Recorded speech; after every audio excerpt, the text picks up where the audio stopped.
Hello, and welcome to Warhammer 40k's Grim History from the Beyond.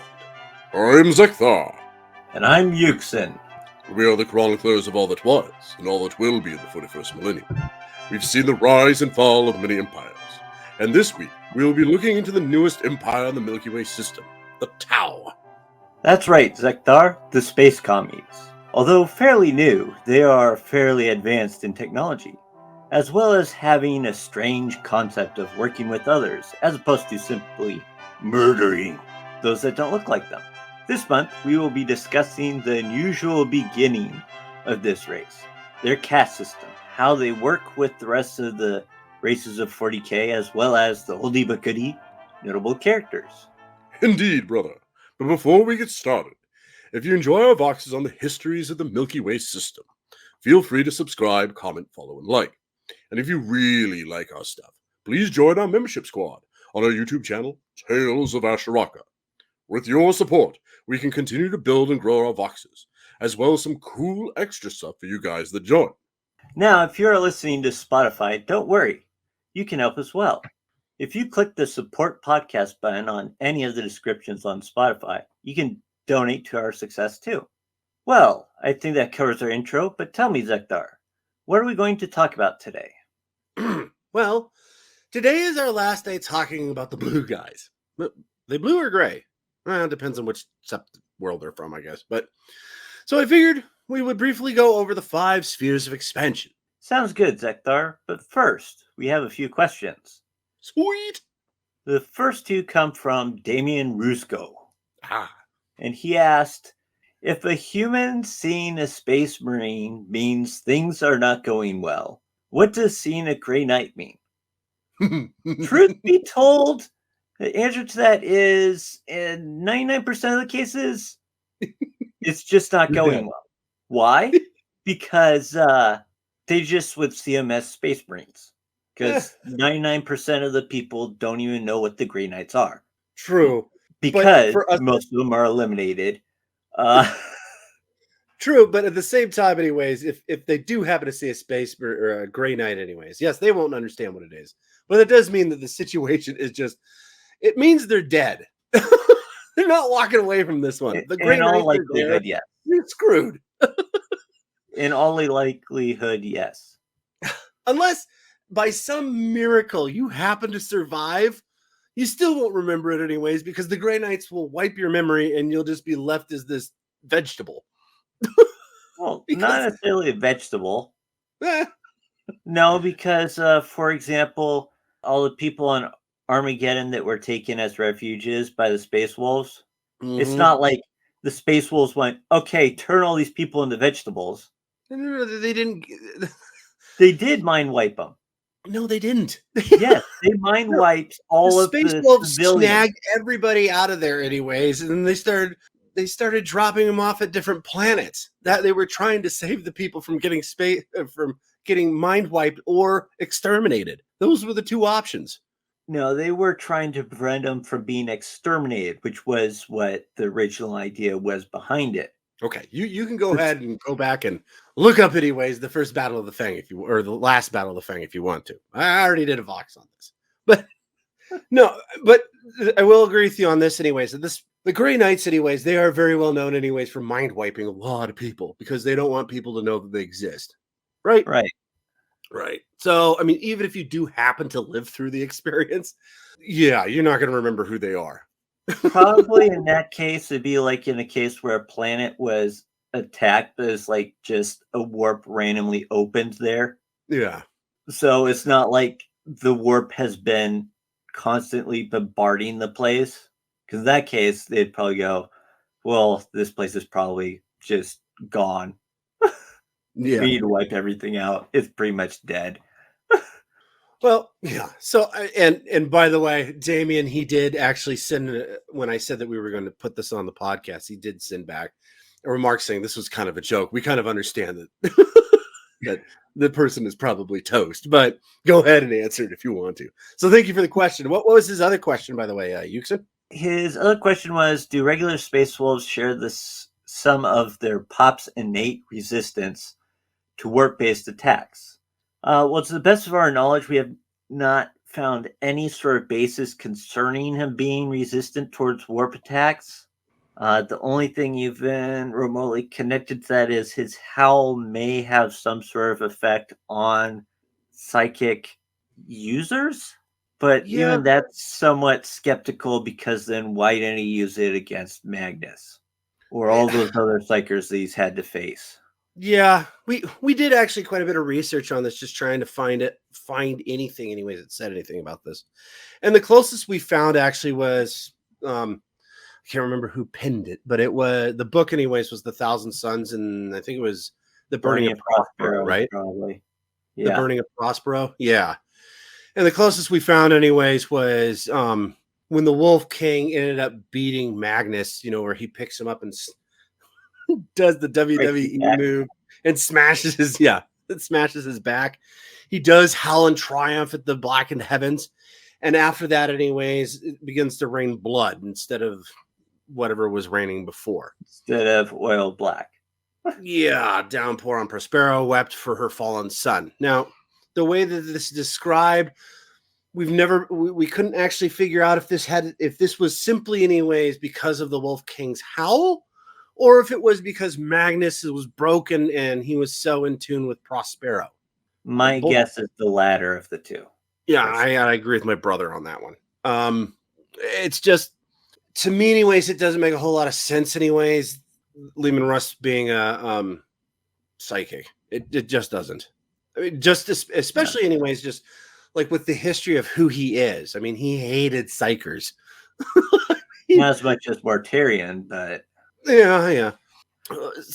And he hated the concept of the warp and all the stuff that was in it. So I just don't see him being a psyker. Now, mind you, like I said, we did a lot of research trying to find this stuff. If you guys happen to find a place where we can actually find out, anyways, who actually wrote that he had this psychic howl, that seems to be the general consensus, that he had this psychic howl. Although we couldn't find anything about it. So, but to clarify, make it like, if you do find it, be it from a legitimate source. Yeah, like yeah. An actual Black Library book or something. By all means, anyways, though, let us know in the comments. Because, there's been those cases, where you search things, it's like, oh, yeah, they have something. It's like, really? Where is it? Well, I'm sure we're not going to get the response. Well, my Uncle Steve said that he had a howl and that he liked, Coors. I mean, I'm sure that we're not going to get responses like that. But if you could at least tell us, anyways, where you found it, so we can actually, get a start, anyways, on where we could look. That was, like Yuksen was just saying, anyways, something, anyways, that was actually pinned by a 40K person, be it a codex or like Yuksen was saying, the Black Library. Or like, for example, they don't have White Dwarf anymore, but they put out articles like they did for the White Dwarf. Right. There's actually something that's, Or a White Dwarf article. I mean, you can still find some of the older White Dwarf articles too. They're still actually out and about. But yeah. So sorry, Damien, we couldn't actually answer your question about that. I hope we did. I mean, we just kind of said, no, he doesn't have that. If you've got the information for us, we would love to hear it, and we'd love to get back to you on that. Now, our last question comes from Jason, and this has to do with the Vox I sent out, anyways, about the Imperial cult. And he says, first, The Last Church is so well written and compelling. And by the way, Yuksen, I don't know if you've read that or not, The Last Church. It's also on YouTube. Somebody did a whole video of it, anyways, and it's fantastic. I would recommend it. I would recommend reading it. It's done by Graham McNeil. Oh. Is that his name? McNeil, I think. Yeah. And it is like a short story. So it's not like incredibly long, but it does chronicle, anyways, the last church on Terra and the Emperor coming there and talking to this priest. If you want to know a little bit more about it, I actually kind of chronicle it in the Imperial cult. It's actually the beginning part of it. But he leads off with this question. He says, second, a question. Let's say Bobby G, a.k.a. Rabute Gilman, brings the galaxy back together through the Great Rift, and now he has to address the big blue elephant in the room, the Ecclesiarchy. There are 2 millionaires to deal with disbanding the church. But my question is this: the Inquisition is so powerful, can be an awesome ally, but can the Inquisition exist and preserve its power and role as secret police if there is no ecclesiarchy? Now, I know Yuksen, you've got your concept of this, but if I could briefly kind of put out a couple of bullet points real quick. Yeah. First off, anyways, the Inquisition and the ecclesiarchy are two separate branches of the administratum. Well, technically, the ecclesiarchy, I don't think, is part of the administratum. It is still part of the administratum. It just has a significantly minor role than it used to. I mean, during the Age of Apostasy, the guy who was in charge of that was also in charge of the High Lords of Terror. But we're not going to get into that.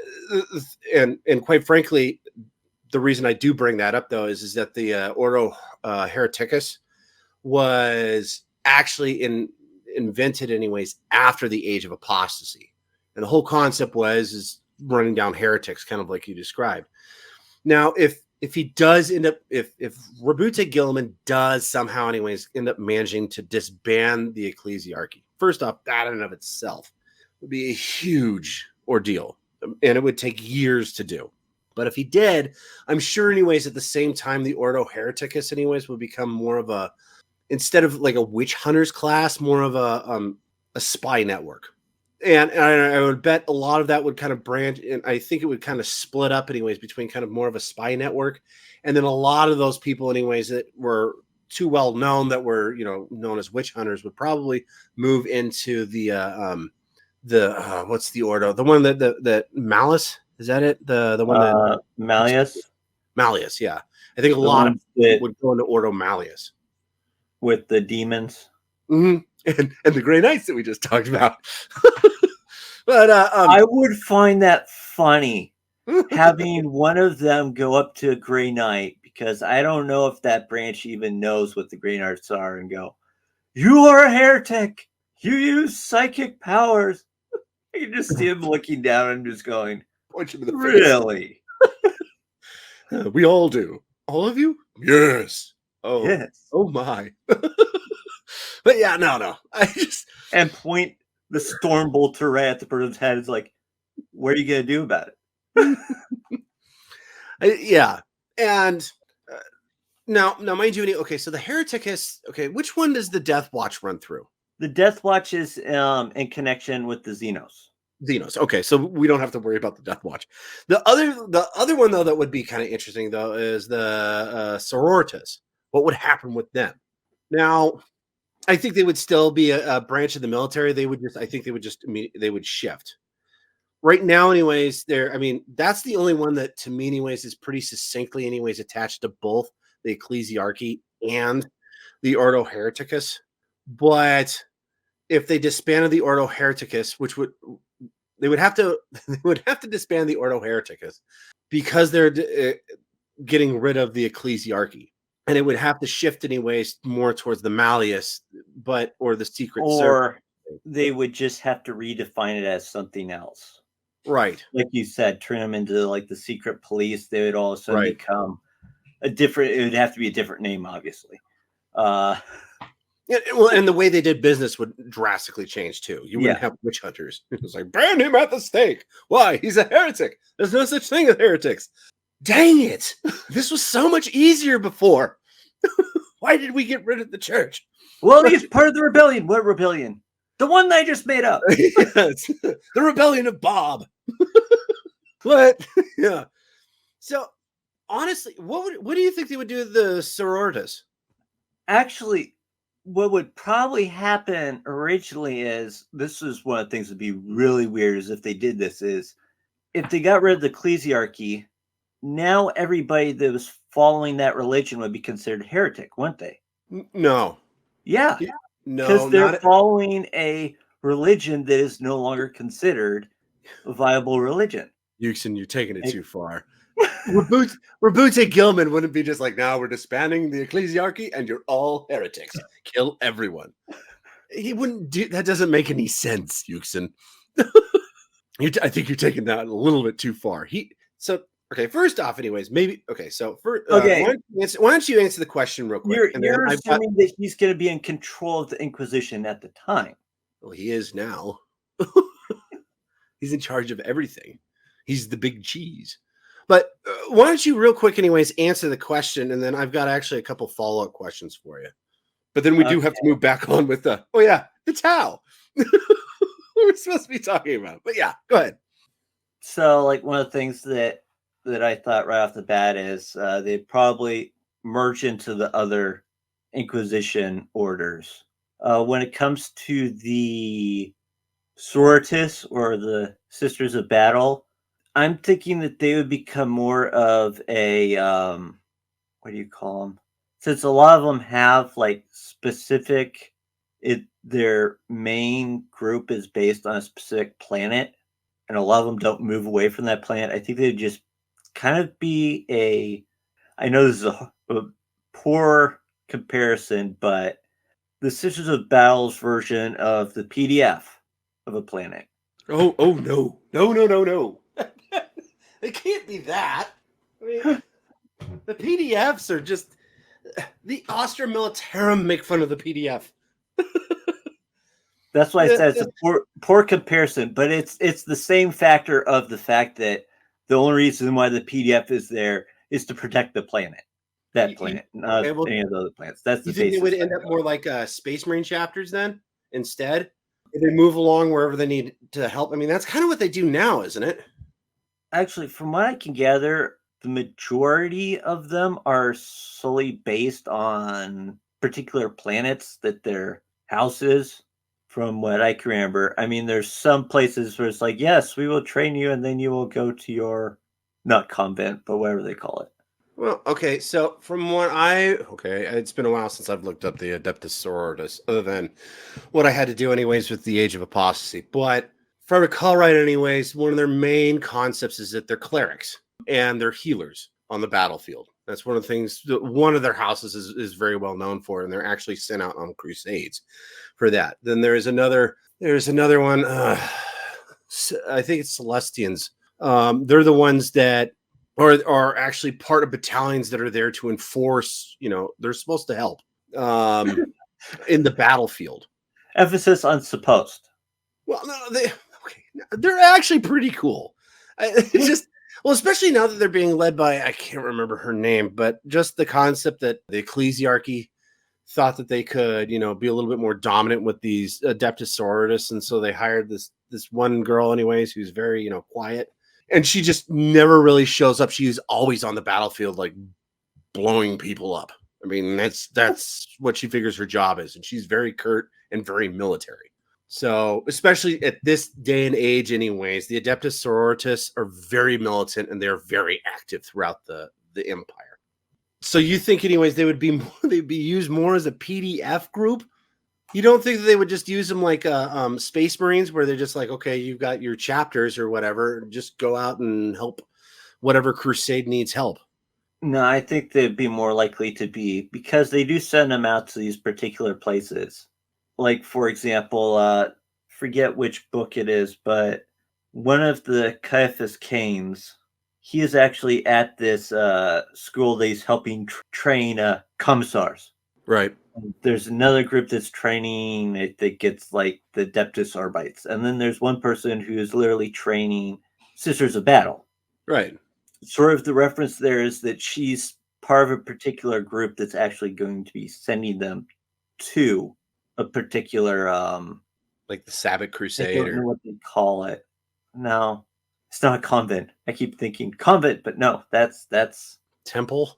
Yeah, whatever they call it. Church. Yeah. Well, except for it isn't a church because it's basically their base of operations. But anyways. Well, on that fun-filled note. So real quick, anyways, before we carry on, I do have one last question for you. And this is one, anyways, that kind of evolves around what Jason was asking. He was saying, suppose Rabute Gilliman, anyways, gets rid of the ecclesiarchy or the imperial cult, right? So my question is actually even simpler than that. He's saying, suppose he actually does this. Here's my question. How does he do that? I have no idea. And the other problem would be is what happens when he does remove it? Because something has to take its place. I mean... Well, I don't think he's going to go back to the imperial truth. I don't think he's going back to the imperial truth, and I agree with you. I mean, I talked about in the imperial cult Vox that I did is that people have to believe in something. Right. It's just the way it works. And the emperor, anyways, tried science, and that didn't go over too well. I mean, now mind you, anyways, he went about it like completely the wrong way. So, I mean, maybe I could look back into that, but As can be attested by Lorgar, right? He's like, "You're a god." No, I'm not, but I'm going to use godlike powers. yeah. And if you want more, and if you're interested, anyways, in the imperial truth and all that stuff, by all means, look up the imperial cult. It was actually, it took me weeks to actually do. It was very fun actually coming up with all this and pulling all this information together. But honestly, so the main concern that a lot of people have is that if the ecclesiarchy disappears and they no longer anyways have they no longer have the protection of the emperor, right, against the warp. That's the big kind of thing. My argument against that was is that when the emperor was around, nobody believed in him as a god emperor, and everybody seemed to still be okay. Everybody just didn't randomly pop into demons. So Right. there's a little bit more to that. But to get rid of it, I mean, he's already slowly starting to do this. He's kind of removing the positions of power out of the High Lords of Terra for the ecclesiarchy. He's already starting to do that. Well, like I mentioned before, one of the problems of removing it is now you have one of the things that's kept the majority of the Imperium together is no longer viable.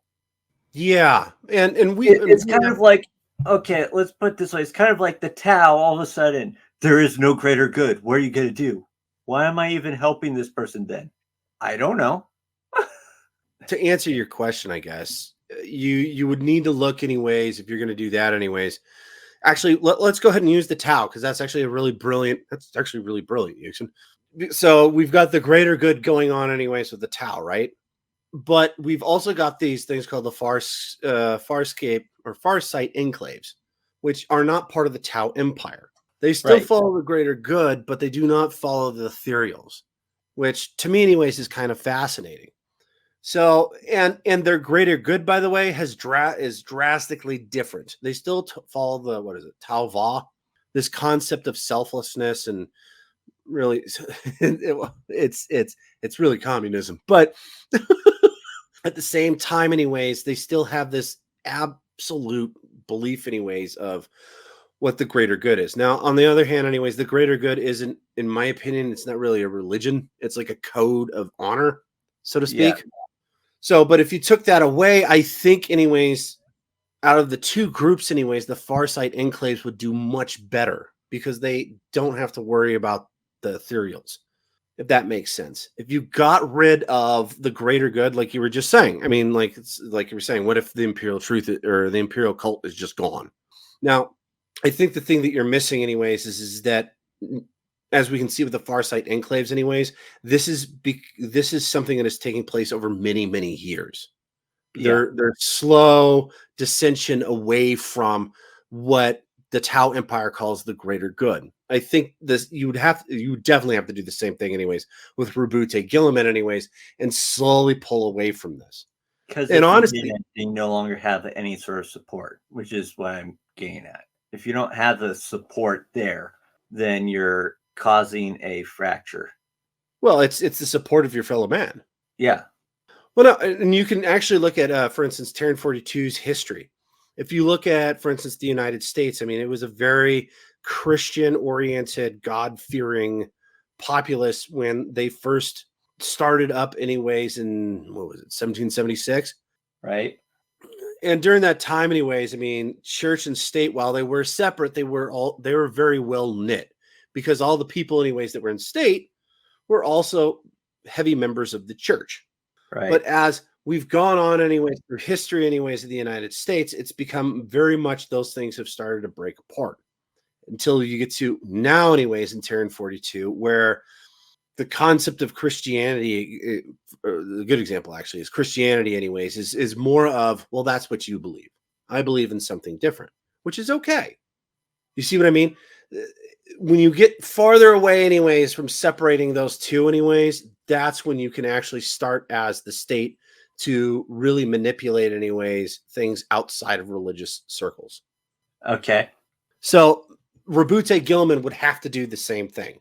He has to slowly absolve the power, anyways, of the church, and then get it farther and farther away, anyways, to a point, anyways. It's like, well, that's what you believe. Okay, that's fine with me. I believe in something different. And not beat He's each got over the head with it, right, which exactly. is Well, what yeah, some they got people to get past do that whole on feudal Terran aspect. 42 right now. I mean, Which like is we the mentioned problem before, anyway. that is occurring in many places in Terran 42's US. Yeah, but it's very much, anyways. Like for instance, when the Tau take over some human populace, anyways, they're like, wait a minute, we can believe in whatever we want, and the Tau are like, well, yeah, and it's just so mind-boggling. They have no idea what to do with that. So long as it doesn't conflict with the greater good. Yeah, and they're like, oh, so we have to believe in what you believe in. It's like, no. What we mean by that is like we understand that your whole religion, anyways, is like killing people that don't look like you. So you've got to stop doing that. But the rest of it, we're okay with. It's like, oh, well, okay. So if you're going to actually, yeah, like I said, you got to have to slowly start to separate this apart. And like I said, that takes years. It takes years to do, anyways. And how he rebuilds the structure in the state is the concept of we do this, anyways, for humanity. It's not for the God Emperor, it's for humanity. This is why we do what we do. I don't know. What do you think? I think that's probably the only way that he can actually do this. Well, I think we could talk about this for a very long time, but how about we move on to the Back to the sphere Tau? of expansion? Where do we get back to the Tau? Who we're supposed to be talking about? Fair enough, Yuksen. But yeah, that is all the questions we have this month. And if you have any questions, feel free to put them in the comments and we will answer them at the end of March. Yes, and thank you, Damien and Jason, for sending us your questions. Quite right, Yuksen. Well, why don't we go ahead anyways, and I'll start with the first and second sphere. The first sphere expansion is the name given to the colonial expansion that marked the rise of the emergent Tau Empire as a major starfaring species of the Milky Way galaxy through its first organized effort at interstellar exploration and colonization. The first sphere expansion saw the Tau establish their stellar empire and settle new colonial sept worlds in the eastern fringes of the galaxy.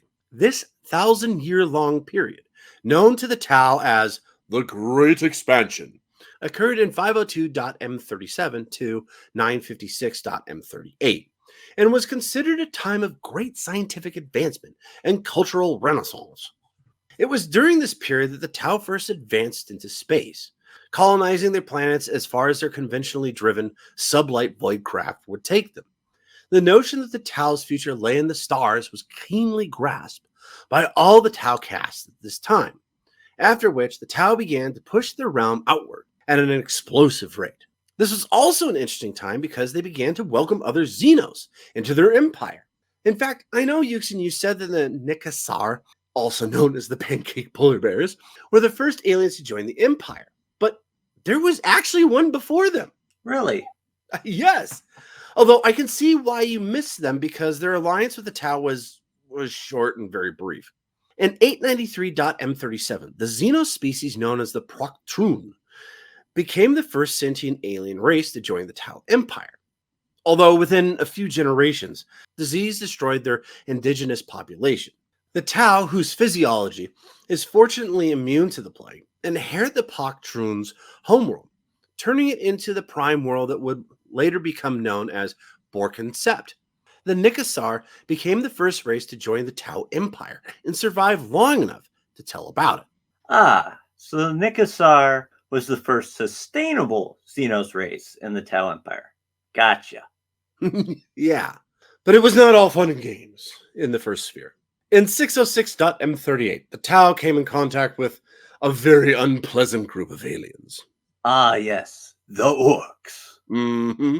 And unfortunately, for almost the next 200 years, the Tau Empire struggled with suppressing the orcs in the region, but eventually were triumphant. The end of the first sphere expansion ends on a high note, though.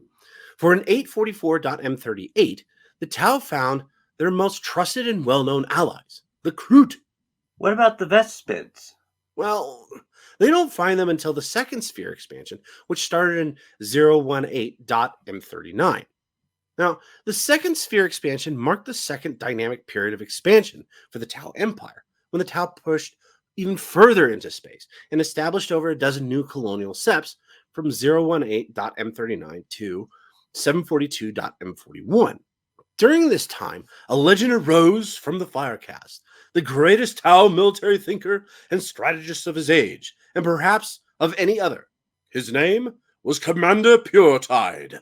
Ah, yes, the guy who taught Farsight, Shadowsun, and Okias. Indeed. But two more important things took place in the second sphere that need to be addressed. Which are? Well, first was the new allies, the Tau. Right, the Vespids, those strange insectoid creatures. True. The Vespids were the first during the second sphere expansion to join the Tau Empire in 053.m39, but they were the first of many. Over the course of the year of 896.m41, the venerable water-caste diplomat, Poro Delith Caius Tui Luitan, who, I'm sorry, brother, I missed that name. What was it again? Poro Dalith, well, he's better known as the Golden Ambassador. And he was called this because he brought the Xenos known as the Thraxians, Greet, and Formations into the fold of the Tau Empire. Promotions. Interesting. But you mentioned two important things. Yes, well, towards the end of this period of expansion, the Tau Empire was brought into conflict with a new Xenos to them, which was humanity, also known as the Imperium of Man, who launched an imperial crusade known as the Damocles Gulf Crusade to reclaim their long neglected territory in the eastern fringe region of the Damocles Gulf. The conclusion of this bloody campaign marked the end of the second sphere expansion. But, well, brother, what did happen in the third and fourth expansions? And there's, 5 of them, right? Yeah. Okay, so what happened to the third and fourth?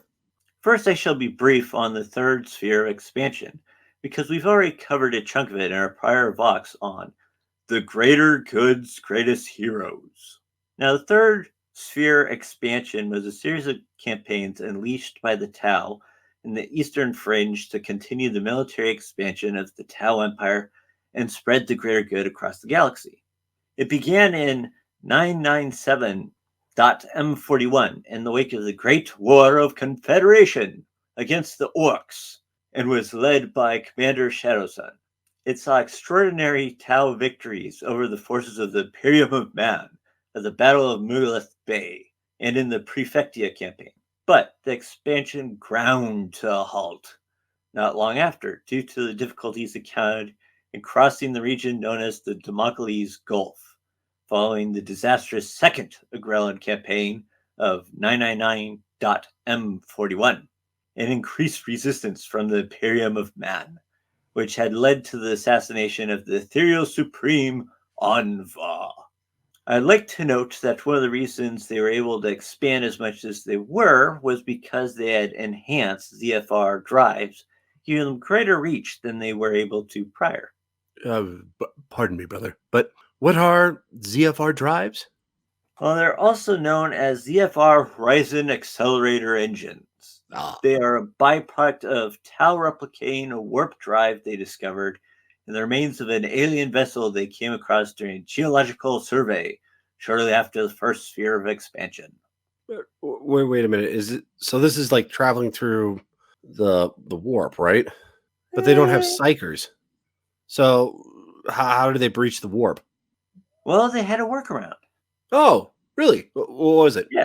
They began to use the warp drive in combination with their existing gravitic drive to partially transition or dive their ships into the void between Materium and the Immaterium. Doing so would lead to the ship ascending back to the Materium at near light speed, kind of like a ball held underwater and then released suddenly. That's actually kind of interesting.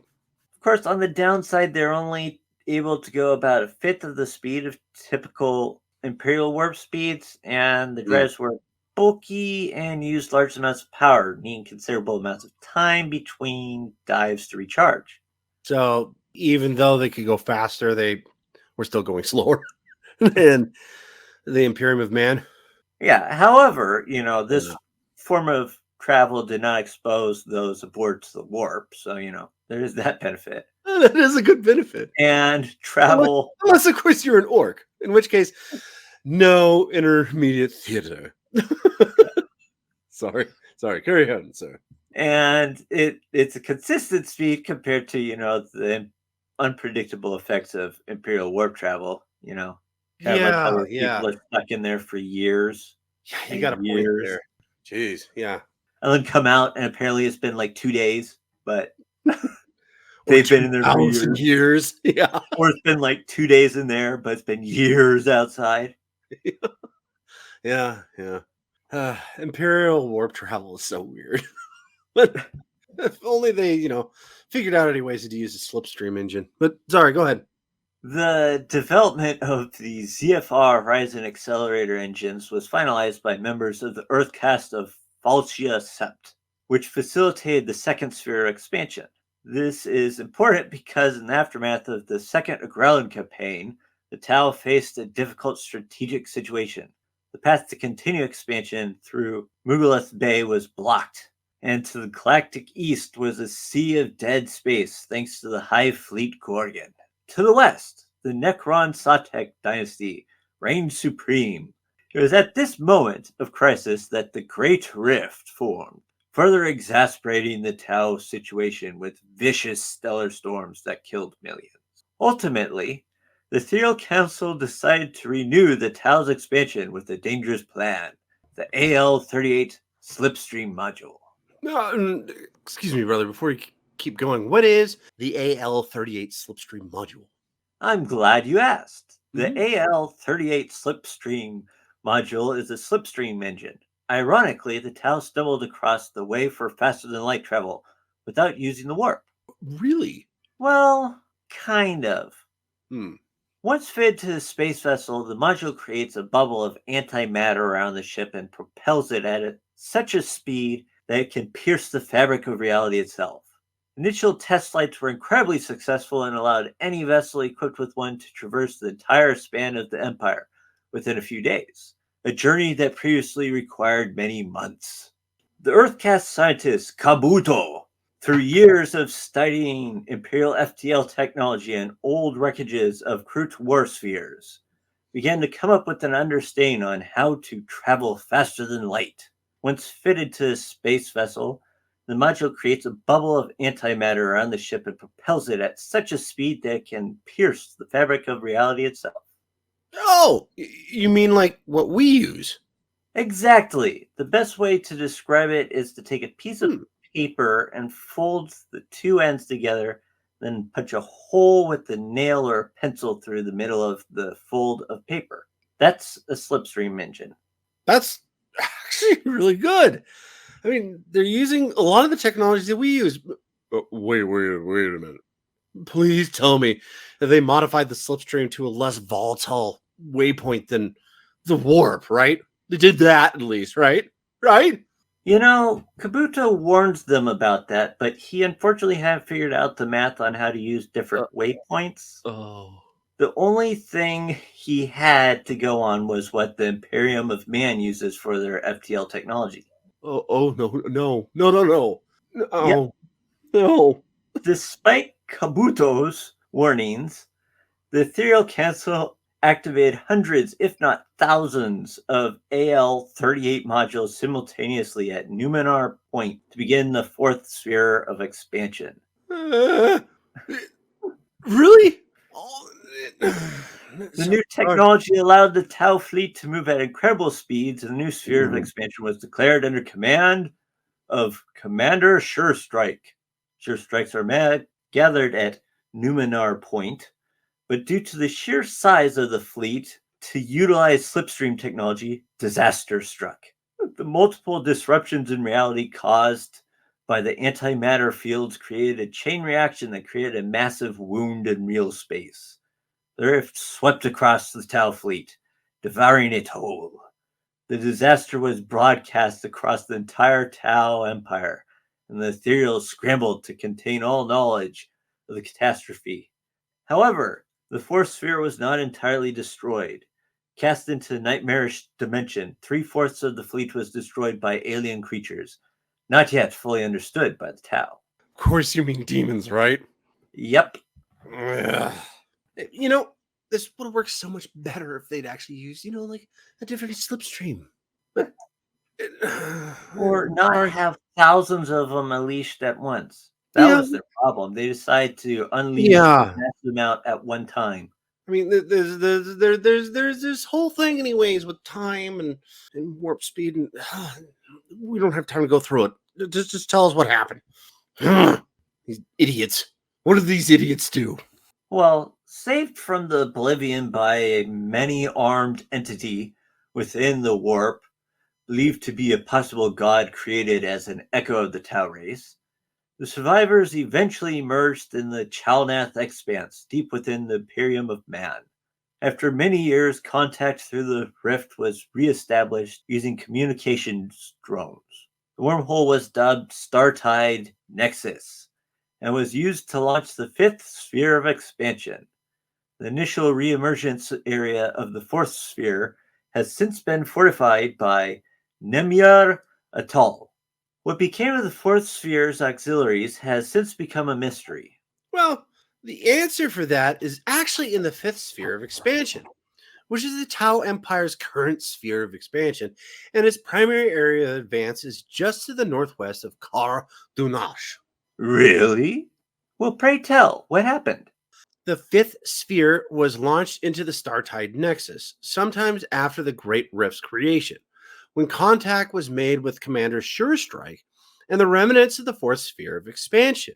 When Shadow Sun and her forces emerged from the Startide Nexus, they were greeted by the survivors of the fourth sphere and welcomed to the area of space they had named the Namir Atoll. Shadow Sun then integrated the remnants of the fourth sphere into her forces and began expanding the size of the Namir Atoll's domain. However, this expansion was brought to a halt several months later when a massive Death Guard armada appeared within the Namir Atoll and began moving towards the Startide Nexus. Though caught by surprise, Shadow Sun quickly rallied her forces against the Chaos Invaders and engaged in a desperate battle to prevent the Death Guard from reaching the Startide Nexus and gaining a pathway to the heartlands of the Tau Empire. After a bloody struggle, the Tau were victorious. From there, the fifth sphere has continued on, battling the orcs of the Fal Na Nebula, as well as scattered Tyranid Hive Fleet remnants. Due to the calamities consuming the Imperium in the aftermath of the Great Rift's formation, little has been seen of the Imperium. However, nearby Imperial worlds were rapidly colonized with violent eagerness on the part of the former commanders of the Fourth that saw mass purges uncharacteristic of the Tau. Prisoners were massacred and auxiliaries were intentionally sacrificed in battle. The Massacre of the Delune Lakes and the 8 Days of Infamy are the most famous episodes from this controversy. Eventually, Shadow Sun and the Ethereal Council disciplined the Fourth Sphere commanders with a ritual punishment known as the Malklaw before they were returned to the ranks and sent back to the Empire for reassimilation. After a massacre and bloody coup uprising upon the colony of Kaisan, all auxiliaries were removed from the contingents of the Fourth Sphere Tau. Now, despite the controversy surrounding the Fourth Sphere Tau, the Fifth Sphere has continued at formidable pace. In the span of several months, several planets were occupied and transformed into thriving colonies. Most of the expansion is taking place from the Nemyar Atoll, far to the north of the Tau Empire proper. Ongoing war zones are located at the Chalnath Expanse, Hephaestus, Astagoras, Rytov, and the Vorthian. Ultimately, the Battle of Startide Nexus against the Death Guard mauled the Fifth Sphere fleet, slowing its momentum. Though it's still expanding and capturing new territory, a sixth sphere is already being planned to this very day. Well, I think that sums up the spheres of expansion. But before we go, I have a couple questions for you, Yuksen. Really? Well, fire away. Well, okay. So the first question is the one that a lot of people probably ask when they think about Warhammer 40K. Are the Tau the good guys?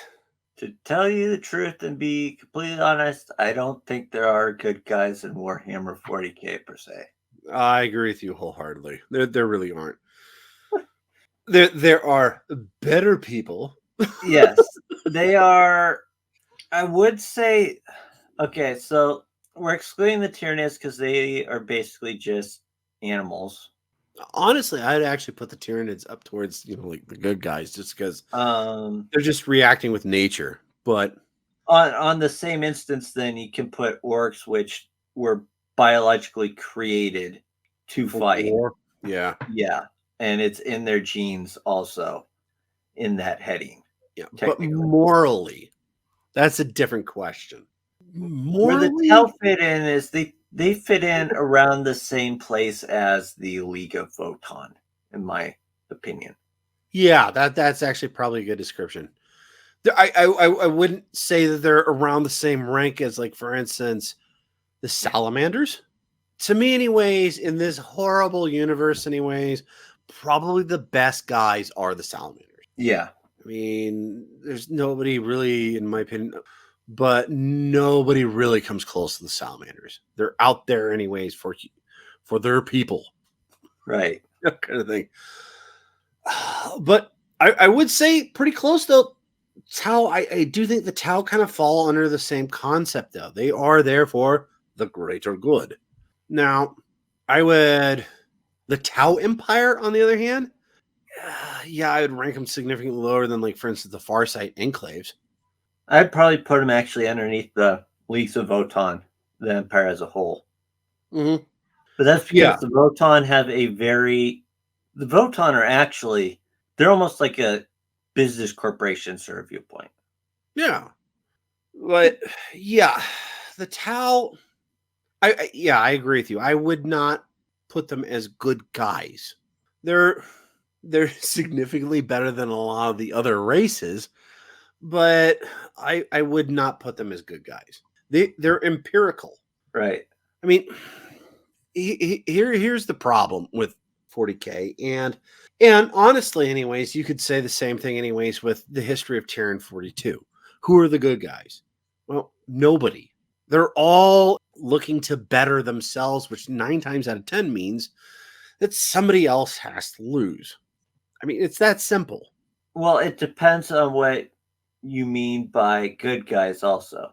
Because, I mean, if you have somebody that's like, okay, as a huge entity, yes, in most cases. In some cases, it's like, okay, this is a group, let's just say it's a company, and their whole job is to help other people, and it's Okay. not for profit. In that case, you could say that they would be considered good guys, technically. So long as it was, for the right thing, not for like mass murdering.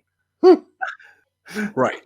But And in the realm of Warhammer 40K, there is only war. right. Period. Which means if you're an expansionist empire, you're going to be doing a lot of war. And which means you're expanding. Every time you expand as a territory, anyways, that means anyways you're pushing somebody out. I You're mean, fighting them off. You're expunging them. This is the way it's always been. And while the Tau, anyways, can wrap this up, anyways, is this nice, neat looking little package, anyways, especially for the Imperium, because I mean they can't beat the Imperium. They're too small. But they can wrap this up in this little nice gift and be just like, hey, you could join us.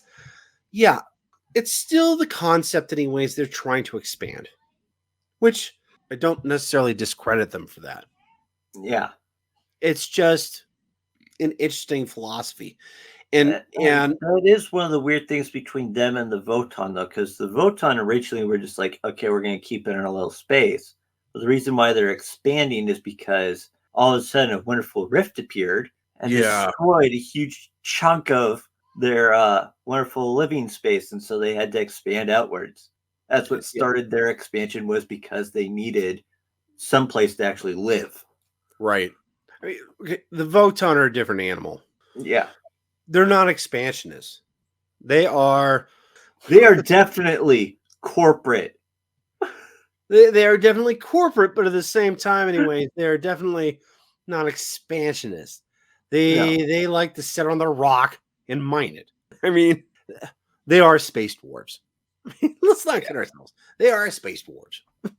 And they love the fact, anyways, that they've got this little area, anyways, and we can mine our stuff and we can sell to other people. Well, anyways, how about we move on to the next question that you may have? Yeah, okay. Yeah, I do have 3 more questions. The first is, do you think the town will kill themselves off before they figure out how to do warp travel? Think they're at the point where they don't want to do warp travel? Okay, so you're thinking, anyways, that the 4th sphere was so bad that they just said, no, we're just giving this up? Well, because let's put it this way. First of all, for one thing, in all the cases when it comes to them trying to do something in relation to warp travel, they've always been using different ways to kind of avoid actually technically entering the warp. Mm-hmm. Well, they can't. Um, They don't have psychers. and when it came to the case of another thing is that there's a couple of things. One is the fact that yes, I think the 4th sphere definitely kind of gave them a wake up call on what the warp is like. So if they're going to figure out, anyways, a way to expand even faster, anyways, and travel faster, is But they have to figure out that slipstream. No, hang on a second. They got to figure out that slipstream, and they got to use it without entering the warp, which is possible, but all the information they have at this point, anyways, revolves around, anyways, them traveling through the warp. But see, here's one of the things. Okay, Mhm. so remember the AL-38 that I told you about? Oh yeah. Yeah. Well, of course, after that huge thing happens, they're just like, well, we need to get rid of these things, disassemble them. On the other hand, though, one of the things that they haven't been telling people is that, yeah, they're working on improving them. Like I said, do you So think they are Patel will kill working himself on before they figure out the warp travel? they are working on finding that extra piece of that they were missing beforehand. And I don't know if they'll be able to figure out the in math, theory, though. when they do figure that out, is going to be a great boon for when they actually do their 6th sphere of expansion. But here's the problem, Yuksen. I don't know if they'll ever be able to figure out the math. The only thing that they know actually how to travel through, anyways, is the warp. It's concerning to me, Therefore, actually. they were actually able to use the technology on a small scale. So they did Oh, figure things out because they were able to do it with like 1 or 2 ships. They're trying to find from what I understand, what they're trying to find is a way that they can send all those ships at one time without creating a huge tear.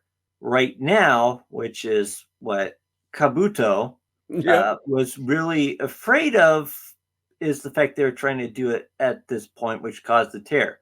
What they had been successful at was actually doing what they wanted to do. It was just at a small scale.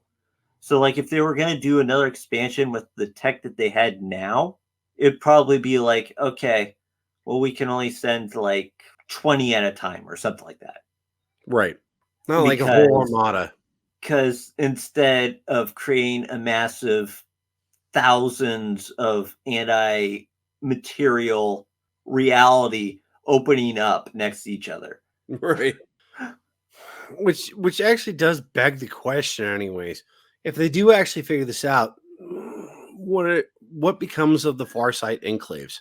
Now, remember, the Farsight enclaves, anyways, at this point, the space travel the Tau have, anyways, they're too far out, anyways, to send like a giant armada for such a small incursion. But if they figure out, anyways, this warp travel, they can just, jump all these people to wherever they need to go. So now they have basically this transport gate, right? Which is why the 5th sphere has slowed down, is because, and this is one of the problems that they now have, is they have this hole that is connecting the Imperium to the heart of the Tau Empire. Right. This thing they're going to have to protect with their lives. One of the things that has happened pretty much every single time that they've had a sphere of expansion is they've been stonewalled by either massive amounts of other things happening that makes them withdraw their forces. Well, generally it is I to usually withdraw talk their about forces. the Imperium. Yeah. As has been mentioned, is during the fourth sphere, there are all these other forces that are basically boxing in the Empire. Right. During the time, anyways, that you're talking about before the third. Actually, it's right at the time, anyways, of the fourth sphere of expansion. Cadia and the 13th Black Crusade takes place. Right. And So there's so, another well, actually, it's the start of it because towards the end of it, that's the third sphere, if I recall right, which means the great, rift takes place. right. And they jettison out, anyways, to the other side of the great rift. So, with their Nexus thing. But like I said, if they do figure this out, though, anyways, what do you think is going to happen to the Farsight enclaves?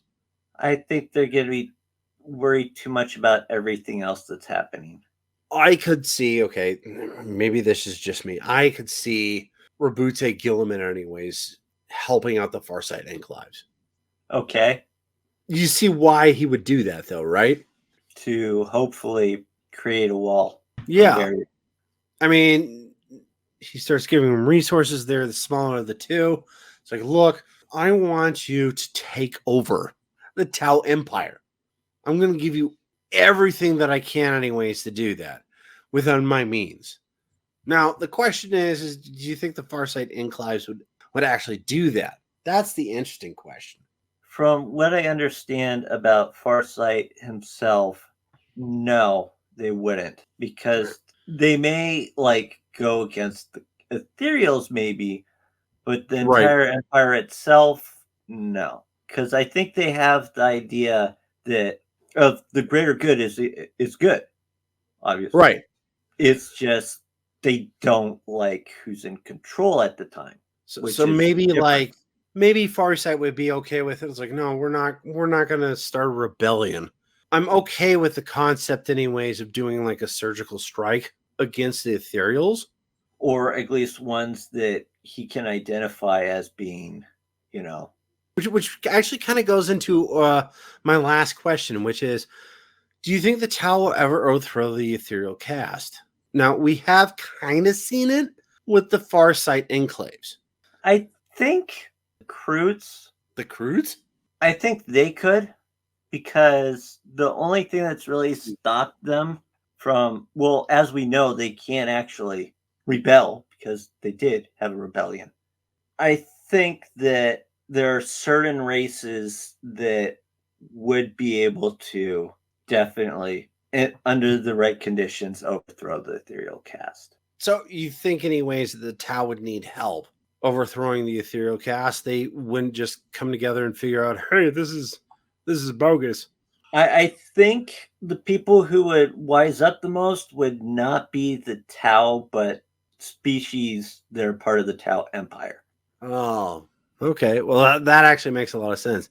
The problem with that is that they're so small in comparison. I mean, like populace wise. I mean, in my opinion, you're going to need somebody that is actually a Tau. What could end up happening is, okay, it starts with these races that aren't Tau races, but because of what they're doing, it starts to break the resolve of the Tau people with their feelings towards the Ethereal caste. And then at least some Tau would go, okay, this isn't actually right now that we're looking at this. That's actually a really interesting concept. I Of course, honestly, the Nagai could be in charge of everything anyways. yeah, that's kind of a problem. The other thing though that I would think, anyways, is that it's coming from the Farsight enclaves. See, yeah, you actually gave me something to think about, anyways, with the other Xenos, and that does make a lot of sense. But the only other thing I could think of, other than the other Xenos, now that you mentioned it, is the Farsight enclaves.